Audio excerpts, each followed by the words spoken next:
What's going on, guys? Welcome back to the Future Buckets podcast. Today, we are going to be discussing the NBA draft and the teams that those players are going to. So, we're going to be discussing picks 1 through 5. And today, it's just me and Cole again. How you doing? You already know how I'm doing. I'm big Krillin right now. Sir, we just recorded 2 videos. This is our third of the day.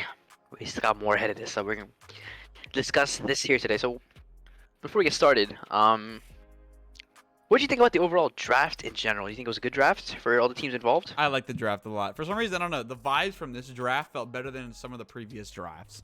Like, there wasn't that. I don't know. It has something to do with, you know how, like, some of the other drafts, like the Zion draft and other drafts like that, they had, like, a clear, like, a huge one player. And then the other man's was kind of like. Not that they didn't end up at all being good players. There's definitely some notable players that, were in a stacked draft. But it wasn't like this draft. This draft was very unique in the sense that we had no idea who picks 1 through 3 in the order. Like, we knew who the top 3 picks were going to be, but in any order was fair game. So Yeah. I think it had that element. And then once that passed, I feel like, I don't know what it was, but after those 3 passed, I became even more interested about these other dudes that I don't really know too much about and what other teams, what kind of routes they would take. So I was very, very pleased with this draft. Yeah. Okay, so who do you think is your wait, before we actually start with the actual thing? Who's your favorite player from the entire thing? Well, I'm biased, but it's got to be Jabari Smith. I know. Yeah, Rockets. That's fair. Yeah. I'd probably say the same thing because I'm biased. To me, it's Rockets. either Jabari Smith or Jaden Ivey, Yeah, that's fair. or even Benedict Mathurin, the 6th pick, because he said this thing the other day that actually had me cracking up, and I actually love him so much for it. He was talking about it was a LeBron thing. I gotta pull it up. He's basically A LeBron thing? Yeah, because wait, I want to pull up the exact tweet because it's actually so much better in his words than what I would say. I have to see this. Wait, do you know? What did you think about it? About the draft or anything? Oh, yeah, I thought it was a good draft. I think I saw a lot. There's gonna be a lot of players that are more towards the top of the draft that are probably. I don't know too much about the draft, to be honest, but I felt good about it. I think it had a nice energy to it that I think not even the last draft had. Mm-hmm. And I think a lot of these players are going to end up stars. This is the quote. You ready for Benedict Mathurin? You ready? Let's hear it. He said, "I don't think anybody is better than me. LeBron's going to have to show me that he's better than me." Wow. That's That what he is said. an awesome quote, actually. Dude, everyone was like, "Bro, you're actually gonna get torched. You've set up yourself for failure." But I just think it's so funny. Like, bro's literally hasn't played a single NBA game, and he said, "Yeah, LeBron has to show me how good he is because I'm worthy of it." I like that for some reason. I think it's funny. I like that confidence, to be honest. Because to get to this point, you got to be a bit delusional, right? Yeah. You got to be like, yeah, I'm the best player in the world. And at the same time, I think that just because of that mentality, I feel like he could be the saving grace for the Indiana Pacers. But dude, I want to see LeBron go drop 50 on that man's head. Oh no! I want to see the dude actually block LeBron, give him a hard time. That's what I want to see. Whatever. We're not here to talk about number 6 pick. We're talking about 1 through 5. So let's start off at the number 1, which was a bit of a surprise pick until like 5 minutes before the pick started. Paulo Bankero, or as some people call him, Banchero, I guess. I think it's pronounced Bankero though, because that's what they were saying the whole draft night. Yeah, it is. That's what the pronunciation says. To Orlando, a very weird franchise. Obviously, they don't have any championships to their name. They have how many finals appearances? Just one. They just have one finals appearance, I think. Yeah. Two. Dwight Howard went. Oh yeah, the Shaq one. My bad. But yeah, yeah. What do we think about Bankero and the Magic? So, the Magic are in an interesting spot right now, and the roster is pretty young, right? They have Cole Anthony, Markelle Fultz, Jalen Suggs, Franz Wagner, they got Mobamba. I don't think they're gonna keep him though. Jonathan Isaac, Wendell Carter, blah blah. Another Paulo Bankero, which I think is a great addition for them. I think he has a lot of potential. From I've watched a little bit of his highlights and his college stuff, and he looks like a good NBA level ready scorer. I think he's gonna contribute immediately. Yeah. Kind of like how Like how not like Jalen Green. He did not contribute that much immediately. Like how I'm forgetting his name. He's on the Cavs, rookie. Like right now? Not right now, but last year rookie. Oh, Garland. No, wait, it is right now. I'm sorry. So Garland. No, the center. Oh, Evan Mobley.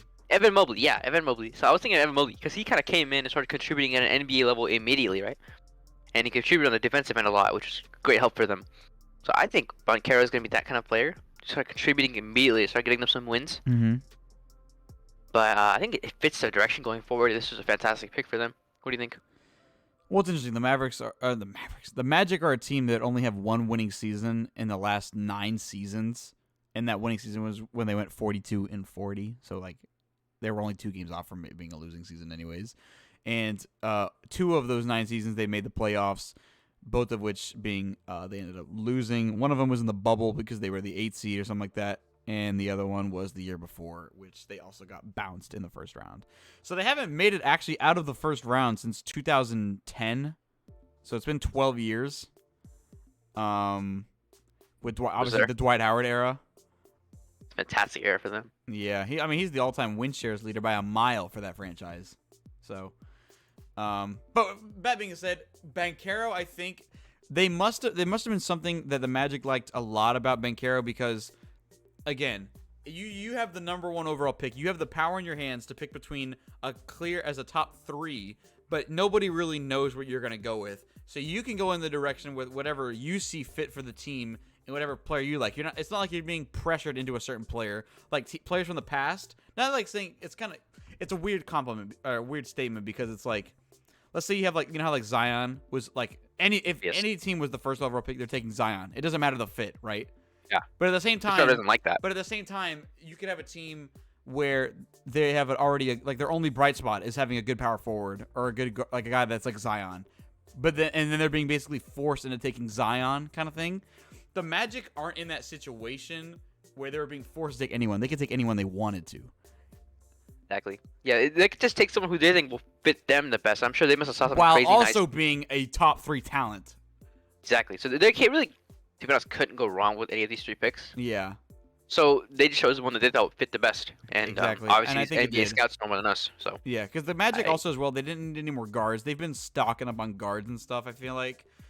And obviously with Mo Bamba expected to leave in free agency, Wendell Carter, I'm pretty sure he's staying, but he's a very interesting case.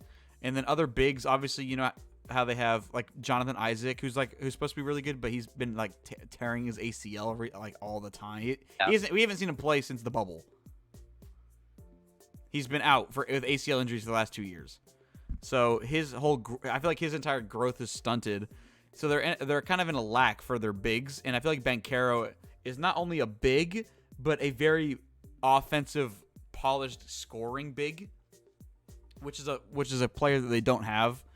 Obviously, they have like some wings that they got. They got Franz Wagner, obviously, who had a rookie season where he was, in my opinion, like a top 5 rookie. Terrence Ross is still there. That's a good veteran presence. They obviously have Markelle Fultz and Jalen Suggs, Cole Anthony. They didn't need any guards, is my point. They even have Gary Harris now.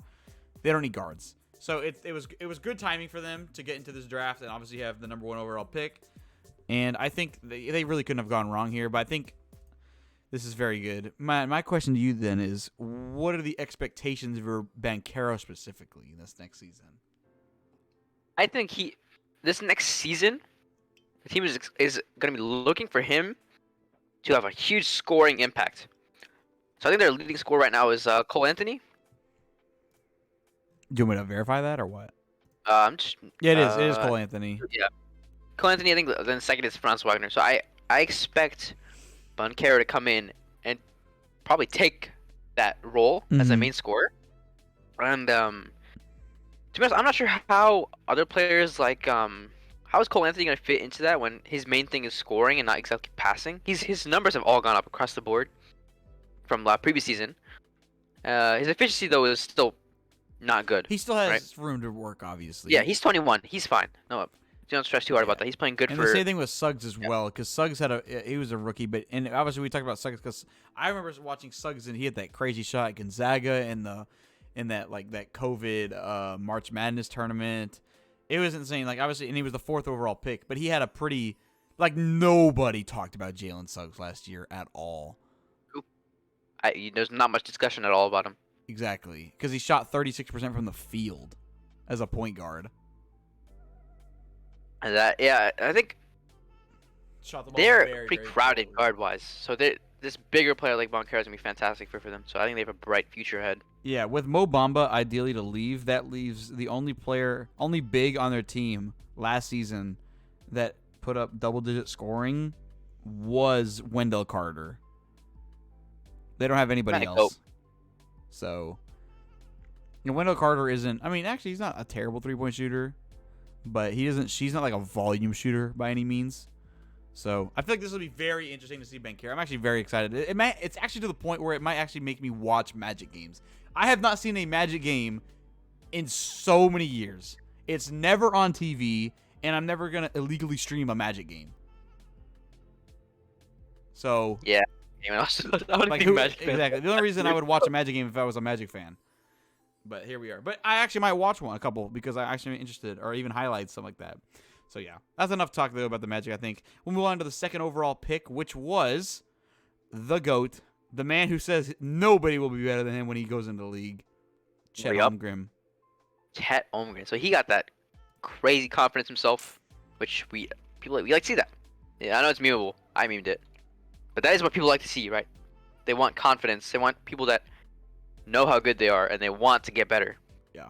So that's what we're seeing there. So what do you think about the Oklahoma City's situation right now? They obviously have they still have Shea.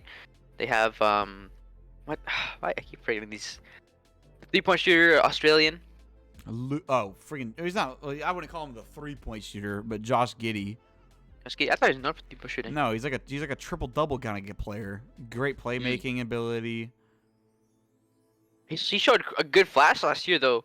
Yeah, and then he suffered an injury later in the year, but he was really, really good in that time. I remember he had a really good game against the Knicks. He's only 19. Wait, bro. He's our age? No comment. You're playing. Yeah, I don't want to talk about that. It's pretty depressing. That's so sad. That is so sad. Anyways, yeah, so I think the Thunder are in a good spot right now. Because obviously they have the insane amount of draft picks just stocked up for the future. And what was the big trade they did? Okay, Houston, right? So their Houston picks are gonna be crazy valuable. Mm-hmm. So all their picks are gonna be valuable. So I think the Thunder know how to draft. We know that is one thing about Sam Presti. He knows how to draft. He knows how to draft. He drafted Kevin Durant. He drafted James Harden. He drafted Russell Westbrook. Serge Ibaka. All those players, all-stars, fantastic players. 3 MVPs. He drafted 3 MVPs. That's unbelievable. Well, I don't even know when the last time that happened. It's crazy. Especially in the span of only 4 years, 3 years? Yeah, I think it was 3 years actually. Or 4, something like that. But yeah, that's actually insane. We know this man knows talent. He knows how to analyze talent and pick players that will eventually be good. So, I trust him. I trust that Chet will be very good in the future. Mm-hmm. This is Yeah. This is a very weird situation in the Thunder. We've never seen. I don't know. I'll get into this in a moment, but we've never seen. I had a thought. We've never seen a team where they had 6 different rookies go on the court for them last season. In this draft, they drafted 4 more players. They have 10 rookies in the span of this year. That's insane. So it's I think it's a level of quote unquote tanking or rebuilding that I don't think we've ever seen before. I genuinely don't think we've ever seen this. I'm looking at the roster from last year. I'm trying to see who the oldest player is. Derek Favors. Derek Favors, yeah. By a mile. Him and Mike Muscala are the 2 veterans. They're just 2 centers because that's the only thing. The Thunder, their whole brand right now is all the young players, all this young talent that they're brewing and developing. The one position that they don't have any young talent players is the center position. That's why they were so set. It's a perfect fit with Chet Holmgren, but I think it's more beyond the fit because Sam Presti is a talent guy. There's a level of talent and potential that I feel like he sees in Chet Holmgren that a lot of other people maybe not see. Like to him, I think it was clear. Was it you that I was telling this to you, or was it just a Rohan? Oh wow. So it's this like it's just this process of thinking I thought of the other day. So you know how obviously we just talked about how Bankero, Chet, and Jabari, none of them were the clear number one choice, right? Like it could have gone anyway, right? Yeah. But for the previous week before the draft, Jabari was leading the charge at number one, right? Yeah. He was supposed to be the number one pick. That's why obviously when it didn't end up happening, then everyone was like, "Oh my God, Jabari did not go number one." Like it was kind of crazy, right? But here's the thing, right? If Jabari was supposed to be the clear number one talent, right, for that previous week, and he fell into the hands of Sam Presti to take him, and he still didn't take him, what does that tell you about Chet Holmgren? He must have saw. He must know what he saw. Because every time like you know what a familiar story is with this, like somewhat similar. When it was in the Markelle Fultz draft, the Celtics had the first pick, and they traded it away. They know what they saw with Jason Tatum, who is not considered like the number one overall player, right? Because at the time everyone's like, "Oh yeah, Markelle Fultz, he's crazy," but they saw something in a lower ranked player, and they're like, "You know what? This is what we want." And they committed to that, and it worked fantastically for them. Yep. This could be a situation just like that. Just 5 years from now, we're thinking, "Oh my God, can't believe the Magic skipped out on Chet Holmgren." Who knows? I know. So the Magic could be in a tough spot, but I think they're okay though. I don't think Paulo is gonna be a bust, but we never know. I don't think there's gonna be. I don't know what it is, but these three players, I don't get the vibes that any of the three are gonna be a bust. The only way they could be a bust is injuries. Yeah, true. That's the only way. I feel like their talent is long. Obviously, Chet. Obviously, we talk about how he has to kind of just gain muscle. For his game, is he just mainly like a shooter, outside perimeter type player? To be honest with you, because I don't really watch a lot of college basketball like that, so I can't really tell you. But what I can tell you is that that's probably true that he has an outside game because he does get Durant comparisons. He is 7 foot tall. Yeah, 7 foot. He's sub 200. 95 yet. So 95. Some of us are heavier than him. Hey, chill out. And I'm not talking about you. That's not talking about Ryan, but Jelly. What? I was not talking about you. But yeah, I don't know. I think this is another great pick again. These first two are pretty bangers. He'll put on weight. And I like NBA trainers. Oh, that's what I had a thought earlier. I've seen some interesting.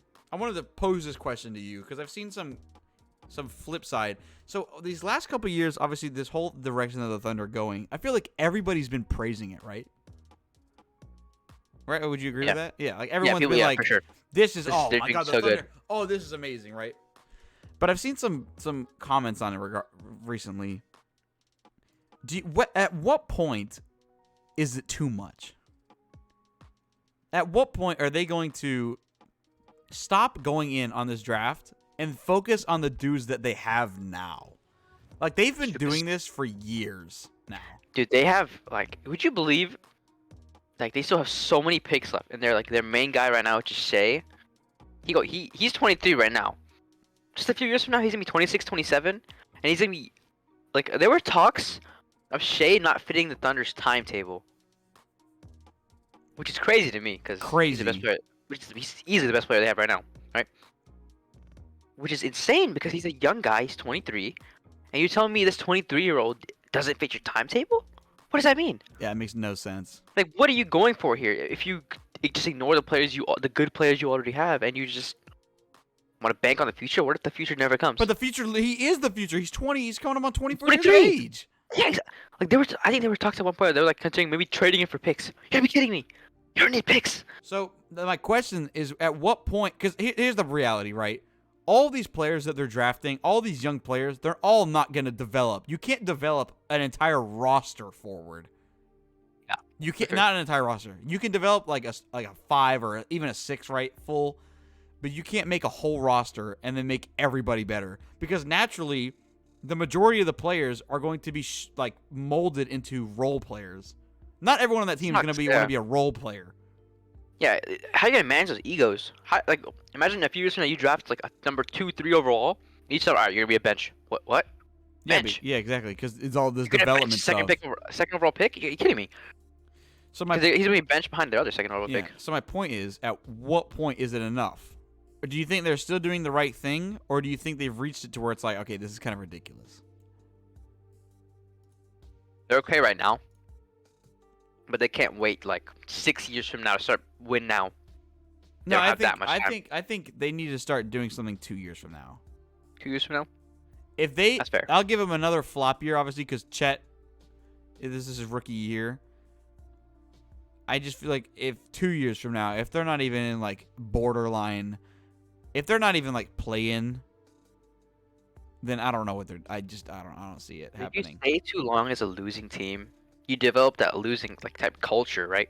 You lose all of the fans, bro. Yeah. People, that's such an overlooked aspect of the game. That's what happened in Philly during their trust the process. Like the media and the fans absolutely hate. Like, why would you want to? How you gonna go 6 years with no ticket sales? Who wants to go watch a garbage team? Exactly. Nobody.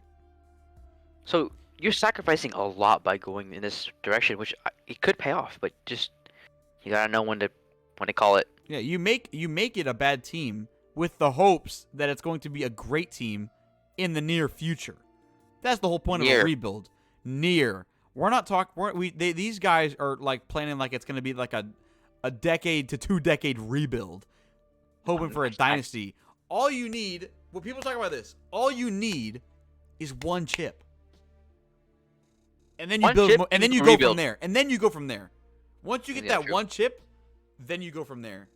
If we're talking like, if the Thunder are in this loop where they keep drafting and drafting, right, and then they start actually trying to get to the playoffs, but they can never get over the hump, do they just forever go into rebuild, or will they ever even go into win now?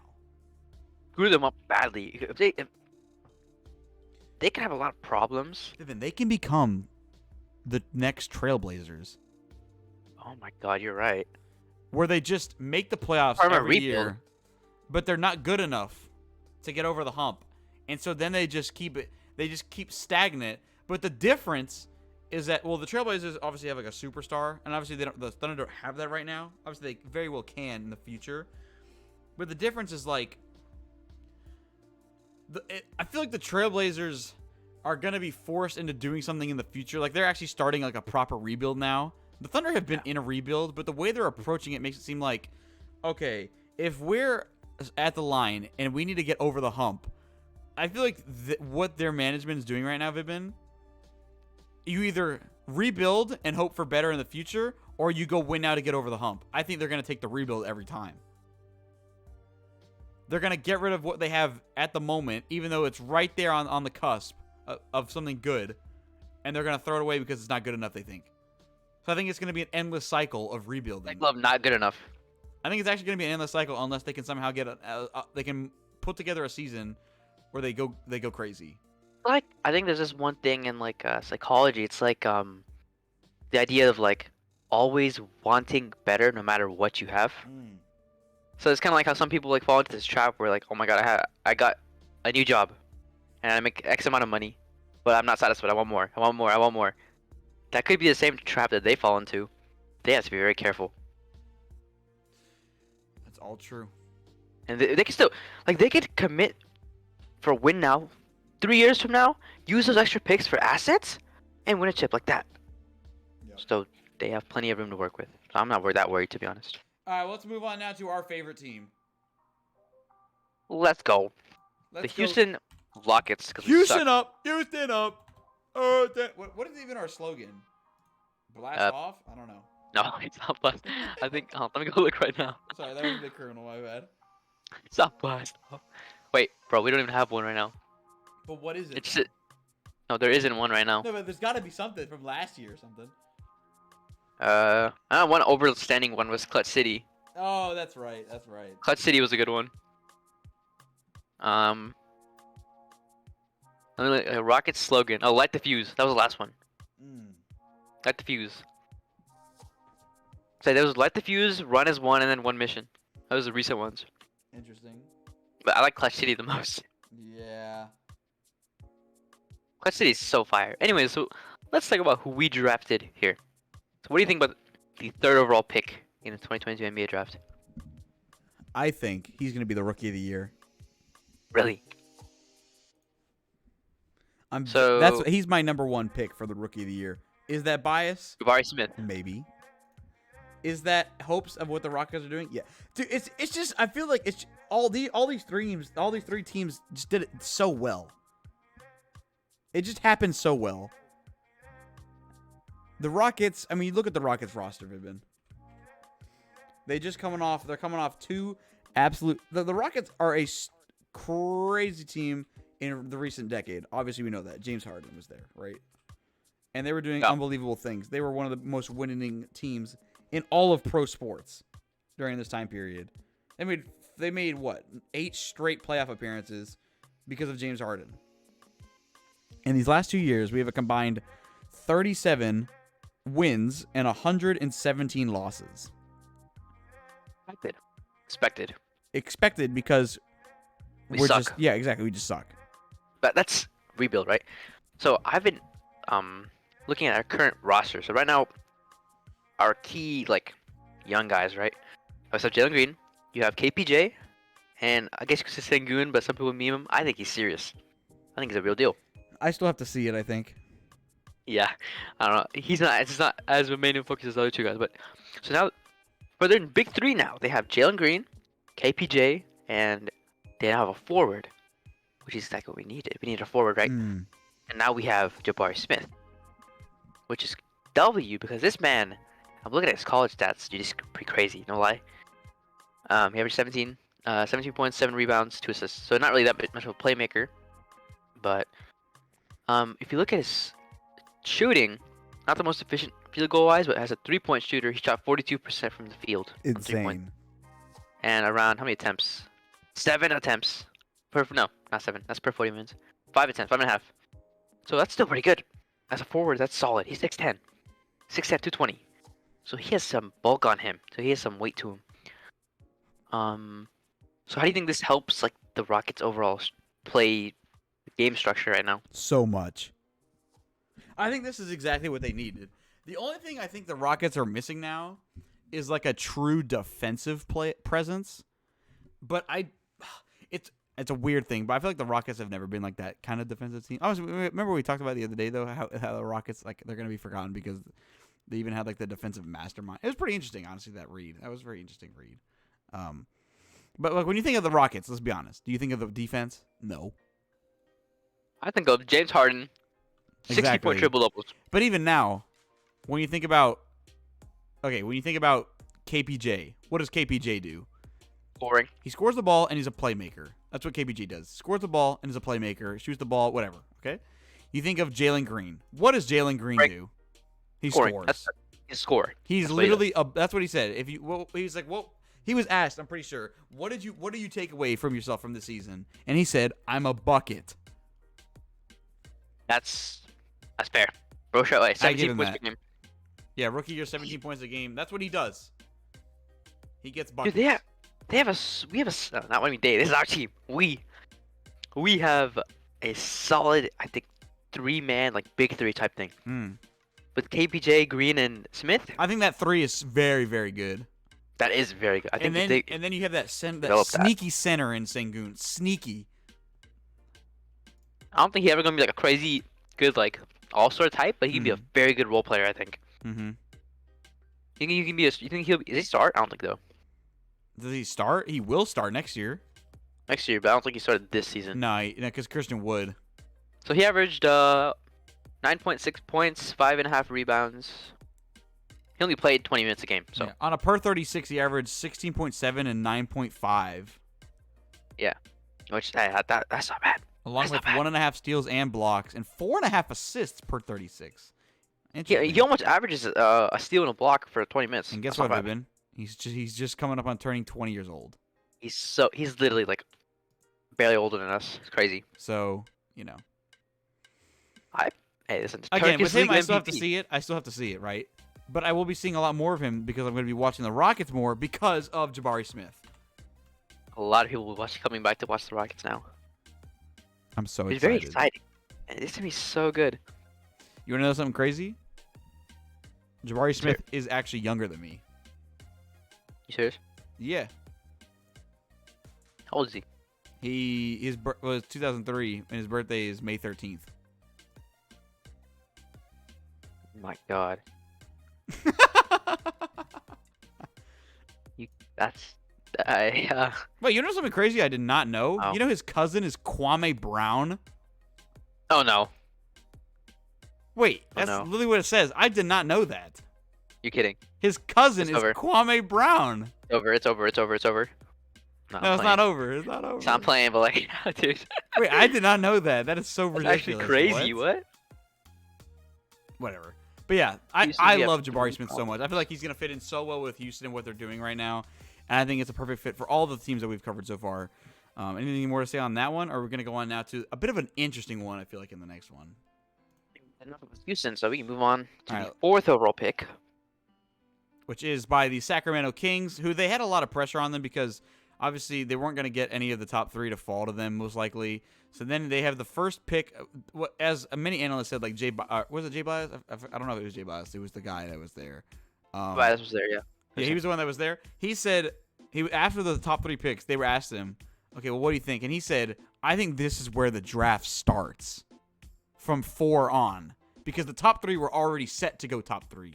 From there on out, then it's like a free-for-all, basically. And so the Kings, in his opinion, then had the first important pick here. And who did they end up taking, Vibin? They took Keegan Murray with the 4th overall pick. Keegan Murray. Now, if I'm going to be completely honest with you, I can't speak on Keegan Murray because I couldn't even say what he looks like. Yeah, I don't know too much about this player. I'll be real with you. I'm not the biggest draft guy, but I have heard good things from some Kings fans. Here's what we can tell you. He's a small forward. He is 6'8". He's like a typical small forward size. I don't know if he has much of a 3 game. Also, hi, Rohan. Hi. You're mid-video right now. We're talking about the draft. Okay. I'm the draft. Yeah, we're discussing Keegan Murray right now. We're talking about Keegan Murray to the Kings, and then next we'll talk about the Pistons pick, and then we'll wrap it up. But this is an interesting one just because we don't know much about Keegan Murray. 4th overall, like people expected Jaden Ivey to go, but at the same time, I think the Kings finally did a good thing, and that's not overpacking their guard position. And I think this is their true step into trusting De'Aaron Fox, hoping that they actually keep him. And I feel like he's a good because what is Kendrick Perkins and all the other dudes? You know what they're saying right now, Vivian? They're saying the most important position in basketball is the wing. Having a wing that can probably play both sides of the basketball, I believe that's what Keegan Murray provides. You have De'Aaron Fox, obviously, is your primary ball handler. You have, obviously, the all-star caliber big in Domantas Sabonis, who people, I feel like, forget about that he's there now. True. You have centers a center that I think is very underrated, and Rashawn Holmes is a very underrated center. And they have some other ones, like I know they picked up Metu's contract and stuff, some other role players. But what they were lacking was, I feel like, a small forward, big presence. Because their other 2 were Mo Harkless and Josh Jackson, who, in my opinion, are they're basically done for. They're cooked. And so if they bring on Keegan Murray, I feel like he should probably just start instantly. I feel like they should just start him at the 3, get a lot of a game experience, and I feel like the Kings will improve from last season and get more than 30 wins. They will definitely improve, have more than 30 wins. I'll tell you that. I can't say definitely because you never know. No, it's going to. It has to happen, right? I mean, I guess the West is stacked, but I think it's just that, they have a decent roster, right? They have 2 star players. They have to win 30 games, or what will? Okay, well, they're in a tough spot. Right? So they're not in a tanking phase right now. That's not what they're doing, right? Because they did trade away Halliburton. They traded away Halliburton. Yeah, was a for bright young guy. Sabonis. Still not too sure about that move, but it's not like Sabonis is we're 40 years. We're gonna wait for it to play out. Exactly. So we will eventually see how that went. But for now, they're not in a tank mode. They're kind of in the semi-win now type. They're banking on De'Aaron Fox to go crazy. So what do you guys think of De'Aaron Fox, by the way, as a player? Go ahead, Ron. About De'Aaron, I mean, I don't really know. You can't count on De'Aaron Fox? No. Well, okay, De'Aaron Fox comment is still on the Kings in general. 24 years old, right? Still young. So age not the big. He's getting a bit later on in his youngin years, Mhm. but he's been known in the league as a very good scorer. He can score the ball. He's not exactly a 3-point shooter. He's more like the inside the arc, right? Paints, mid range, that kind of thing. So that's what he's better at doing. He's decently efficient. He shoots about 47% from the field, and I don't think he's not exactly known as a defensive player, right? He's pretty bad defensively. If you look at his rating, it's 117 last season. Well, that's why they have Not Davion good. Mitchell there now. That's a True, very, true. very defensive-minded guard. And he's very he's pretty young, right? 23. So is this his first year in the league? It is, right? Yeah, well, he was a rookie last year. Okay, so 23, 24, and he's a defensive-minded guard. That's exactly what they needed. But yeah. if you look at his defensive rating, 118. Who are you talking about, Davion? Yeah. Well, he was a Kings player. I saw that, and I didn't really think too much of it. I think it was kind of... He's still very young, so but just having that more defensive-minded player is good. Now back on to De'Aaron. Okay, so a lot of people around the league, I don't think anyone really fears the Kings. No, And De'Aaron not at Fox. all. Nobody Like does. it's not like you know one Patrick Beverly video. He was like, if I'm playing Chris Paul, I'm drinking some wine. May sweat out in the shoot around, and if it's Steph Curry, I'm going to bed at 8 o'clock. Yeah. It's kind of like the first thing, but worse than the first thing, right? No one's scared to play De'Aaron Fox. The Kings are not scary. The King. I wouldn't say nobody's afraid to play De'Aaron Fox. De'Aaron Fox is one of the fastest players in the entire league. It's true. He can just blow by defenders. But what I will say is, yes, nobody is scared of the Kings as a team. I guess if we're talking about just De'Aaron Fox, obviously he still has a lot to prove. But at the same time, I feel like it's not as much as his fault. Like if you just look at his pure numbers, obviously a 23 points per game scored last season with 4 boards and 5.5 assists. He's a career 6 assist leader, and now he's finally been paired up with like a proper big in Sabonis. So they needed time to mesh. Because how many games have they played together? Only like what, 20 or 30 games, right? The deadline, right? Yeah, they got him at the deadline. So it's only been like 20 or 30 games they've played together. I remember seeing the highlights for the first game that Sabonis was there, and you could start to see the chemistry was already kind of like they're building it kind of thing. They definitely need some time, but at the same time, De'Aaron Fox has been absolutely screwed just by management and by the draft in recent years. Obviously, like what they've done. That's why I think this Keegan Murray. I don't know anything about him, but just because of the fact that he's a wing, I feel like it's already a great pick for them because that's what they need. They've been taking guards the whole time. Like, they had De'Aaron Fox Vibin, and then they said, let's take Tyrese Halliburton. Like, who's a great player, by the way. That's a great talent pick. But they clearly didn't need him. Obviously, they just traded him, right? They knew. Yeah. So, I feel like those kind of picks and other guards, even taking Davion, obviously, was good. But again, it's like, taking a point guard and stuff like that. When you have, your whole franchise is basically centered around one dude that you've had now for 5 years, and he's not getting the chance to grow, it's kind of on the management itself. And he's still putting up good numbers. Obviously, it doesn't translate to wins, but that's because of the team around him, I feel like. If he was on a more competent team, I'm still very interested to see him in the playoffs. I really want to see that. Because I feel like him in the playoffs would actually be one of those players that elevates in the postseason. I see that. But we just need to see an actual winning season from the Kings for once. Do I think they'll get it next year? To be honest with you, no. I'm very sad about that, but I don't know. I think their future is not as bright as some of these other teams. Yeah, like I'd rather have the Pistons' future or the Rockets' future. Yeah, even the Thunder future, even any of these other teams. Maybe not the Magic. Yeah, maybe not the Magic. I'd rather have the Kings than the Magic. All right. Yeah. But besides them, right? I think it's just because they're not fully committed to one thing, right? Is that what you? I feel like I'm getting that kind of vibe from them. Yeah. They're not fully committed to. Okay, we're gonna suck it up, rebuild. They're kind of like how the Pacers were a few years ago, like last 2 years, with Sabonis. They're like, okay, we're decent, maybe a first round playoff team. We're not gonna win, but we'll be there. That kind of thing is what I see from them. Yeah. Because they're not committed in either direction. They can't get any actual results. They got a nice 4th overall pick here, Next year they might get 6, 7, 8. It's not going to be as valuable. Yep. But They're yeah, probably just still in the building phase, I guess. exactly. But I'm actually, I mean, even though I know absolutely nothing about this guy from Iowa, I'm very excited to see him play on the Kings at least. I see all the rookies, bro. It's always fun. But yeah, so we'll move on now to the final one we'll talk about in this video. And that's going to be the 5th overall pick, which is, some people are saying he's going to be the best player that comes out of the entire draft.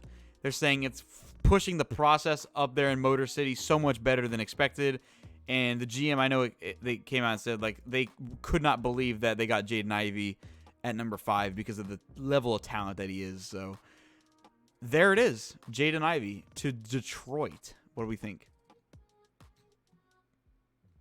Okay, so Detroit is a good spot, I think. I think they're a good spot.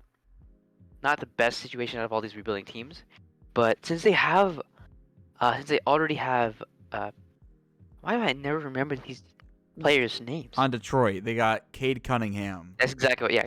Since they already have Cade Cunningham, who I think will eventually be a superstar player in this league, I think that alone sets them up for a bright future, right? But so what? Okay, let's look at Jaden Ivey. So Jaden Ivey plays guard position. Yeah, which He's that's the only 6'4", thing is that I 195. feel like they don't need too many guards. Well, he's a 2 guard, so he will definitely start at their 2 guard. They're just kind of loaded on guards right now. But what they'll run is obviously they'll have Cade at the 1, they'll have Ivy at the 2, they have Sadiq Bey at their 3, which obviously he had flashes last year. He dropped a 50-point game. I feel like people forgot about last year. Don't know if you guys know that.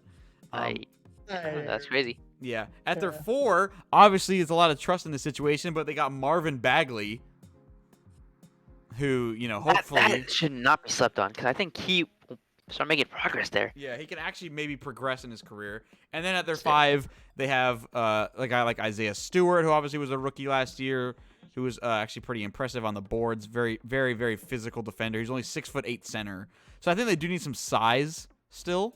But other than that, I think it's going there. Like they're accelerating, and if they could pick up some other things, like obviously they just traded for they got the Knicks. They got Alec Burks, who's like a wing player, and then Nerlens Noel, another center. I don't know if they'll keep them, but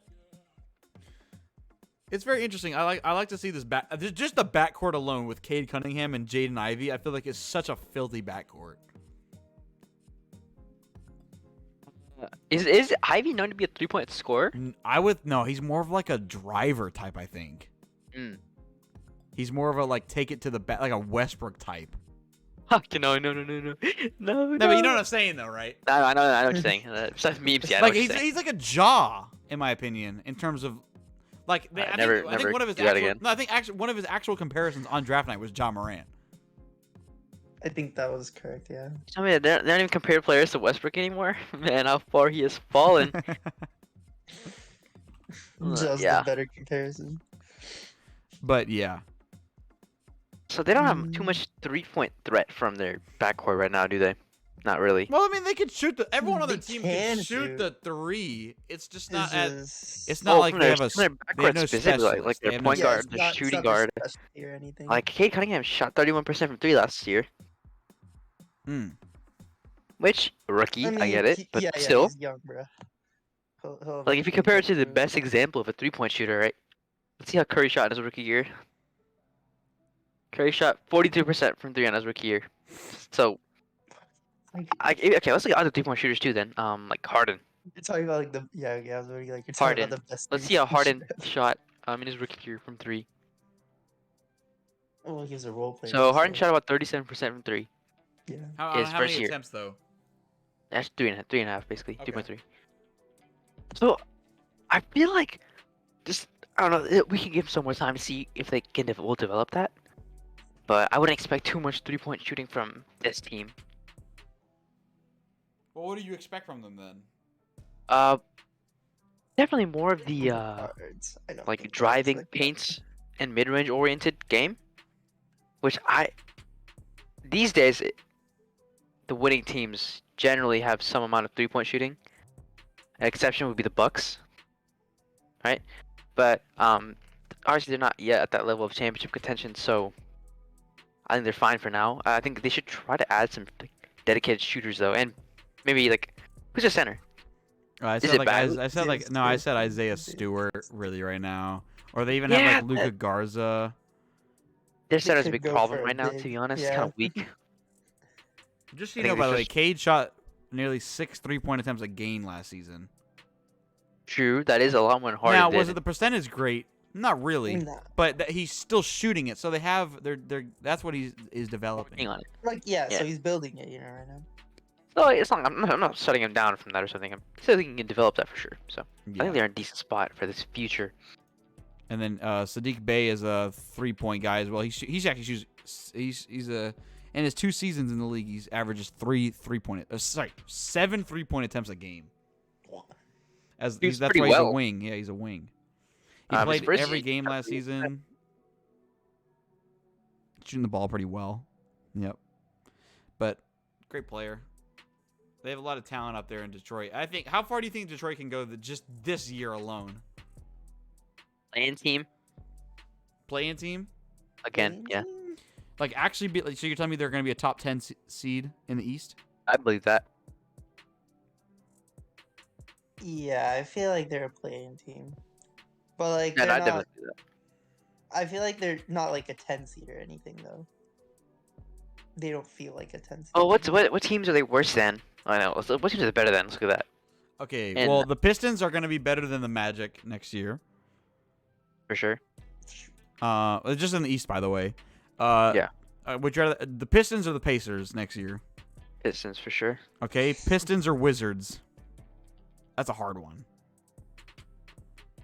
Is Beal staying? It appears Yeah, that he is. Probably. That's what it appears to be, Vibin. If Beal stays, Wizards are probably better. Hmm. Just having that. Because I think about it, Beal will be healthy this season. Plus, he still has some amount of help around him, like decent role player help. Yeah. They still got Kuzma. They still have. Well, But if we're talking is like Montrezl in jail? overall- Maybe not. All right, dude. I don't know. No, I don't know. Montrezl Is he isn't playing? in. Why he's in Charlotte? Oh right, that's so sad. I'm so sad. All right, whatever. So the Magic, the Pacers, right? So that puts them at, if they're better than them, that puts them at 13. But you don't think they're better than the Wizards, right? So that's No. the question. All right, what about the Knicks? Yes, Really? I think the Knicks are a dumpster fire. They get Brunson. RJ's better. Randall's there. They still have Mitchell Robinson. I forgot Reynolds a player. TBH. After that, like failure of the last season from him, Mm-hmm. The unfortunate. he had playoff 1 year. And I was like, oh my god, Randall. And then after that, he just kind of fell off the face But- of the earth. Hmm. Contract year, right? He had to go big. Yeah, but do you think the Pistons or the Knicks? Because the gap between them last year was 14 games. So do you think the changes that they've done, the Detroit will overlap them? Is what the jump that they've done and the Knicks maybe are the Knicks even going down is the question. Are the Knicks going down? I don't think they are. I don't think they get worse than 37 and 45. I They're feel like they pretty can win stagnant. more games. They're pretty stagnant. I won't lie. Their number one option being Julius Randle is. I mean, there's a reason that they went to the playoff for round 1 and they got annihilated by Atlanta. Mhm. Whatever. So are you gonna answer the question then? So like Knicks or Pistons? Miss, so that's kind of tough. But I think still probably go with the Pistons. Rohan? I would probably still take the Pistons right now. Okay, so then that bumps them up to 12. All right, what about Charlotte? Yes. No, actually, I don't know. That's tough. What happens to Miles Bridges? He's playing? How am I supposed to know? Bro? He got arrested like 2 hours ago. Yeah. If he plays, I think probably better. But we might not even keep him. Is my point, because he's asking for a max, and I don't know if Charlotte wants to give him that, especially now after this. I think it's just a little mellow diff. The Which makes LMAO it. Okay, so you still have Charlotte. Yeah, I probably still stay All Charlotte. right, Atlanta's better, no question. Cleveland's gonna be better, Yeah. no question. Brooklyn, Chicago, Toronto, Philly, Milwaukee, Boston, Miami. So by that metric, Detroit is not going to be a play-in team, because if they're going to be a play-in team, then they have to knock someone that was a top 10 team last year into the bottom 5. And those top 10 tier of that? What? Who was like the lower part of that? Of the top 10 from last year? Yeah. Charlotte and Atlanta. But Atlanta obviously is going to be way better now this year because with DeJounte Murray. Oh, you were there. It'll be kind of scary next year. Unless Cleveland has a bad year. I don't see Cleveland going like worse. I don't know. They could. I feel like Cleveland's a weird team where they actually could have maybe a worse record. I don't know. Brooklyn's obviously going to make the playoffs. At least a play-in team again, you know. I'll say pull. You know what an interesting one is? Toronto. Toronto's a very interesting one. Because what they were able to do last year with that roster, and they were the 5 seed. Very impressive, to be honest. Yeah. But my point is that right now, the Pistons from last year alone are in the teams with Magic, Pacers, Wizards, and Knicks. Those were the bottom 5 teams last year. So for the Pistons to go above into the play-in, they'd have to be better than all 4 of those teams that I mentioned, as well as one other team that was in the top 10 last year. Do you think Dane Ivey will be a future star in this league? Yes. What level of star? For sure. I feel like this team has future stars in it. It's just they might be too young right now. Well, obviously it's younger now. I think we're looking at Cade and Ivy as a backcourt duo in the league in the future. At some point, they're going to be a top 3 backcourt duo in the league. But You right think maybe like that, like a Tatum and a Brown situation? Well, Tatum isn't a guard. I know, but just that type of thing. Well, I don't know if one of them is going to reach Tatum's heights because Tatum is an arguable. Well, I don't know. It's hard because Tatum is an arguable top 10 player in the league right now. I think Cunningham can reach that level. So you think Cunningham can lead his team to the finals? Yes. Eventually, In the if he future? develops as expected. probably have. That at is least very that. expected, obviously, as the number 1 pick. He was the consensus number 1 pick. Yeah, people just know, like they're just ready. Like when during that draft, there was no discussion. Who's number 1? Honestly, would you even be surprised if Cade was an All-Star next year? No, I wouldn't. No. He's a number 1 overall Kinda pick, bro. Like a scary. lot of number overall picks do that, so I wouldn't be surprised at all. But yeah. Wasn't he in a contention? Like some people were talking about him this year, but like there's no way because he didn't play that good. But yeah, they're in an interesting situation.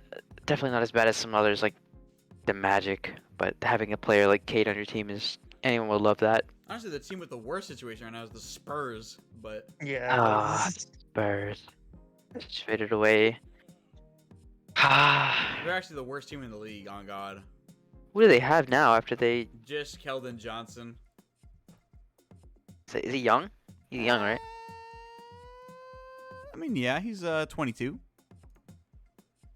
They have young pieces. Don't get me wrong. They have young pieces.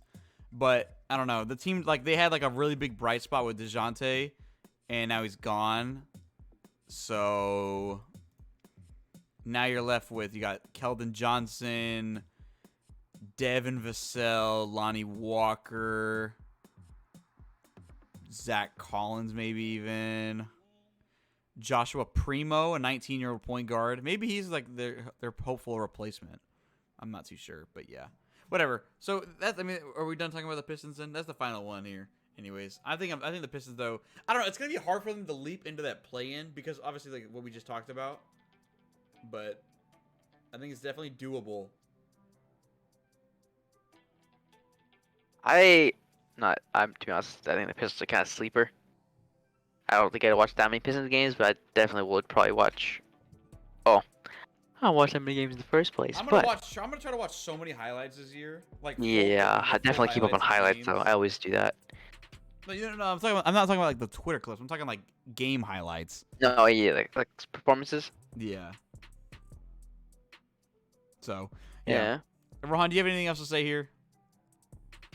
I kind of missed the Rockets pick. Yeah, I mean you joined in on the There's 4 and that. 5, so you don't really That's have on the too much Rockets then? input. Quick thoughts? On that. Yeah, quick thoughts. About the Rockets pick. Yes. Yeah, what do you think? I like the pick. I really hope Jabari Smith Jr. becomes the next KD. You know, Next who? so that the next KD. That's Chet. Nah, yeah, that's true. That's Chet. he'll be Next he'll be the Slim next Reaper. LeBron. Next LeBron. Whoa. Yeah. Hey, that's what we like to see. The next Braun on Houston. Houston Braun. The next MJ. I'm a Rockets mega fan since day one. Facts. If that happens, we'll start winning. All right. I like that analysis from a diehard Rockets fan. And if you guys are also diehard fans of the podcast, subscribe. Go check out the links in the description. Comment any video ideas. We can take any ideas possible, really. If you have any takes, if you want to defend your team that we slandered here. Yeah, facts. Yeah, if you're a Spurs fan, I'm sorry. I'll pay for your therapy. But yeah, go check out the TikTok in the description and do whatever else that pleases you and pleases us at the same time. And with that being said, have a good time. Peace. Bye.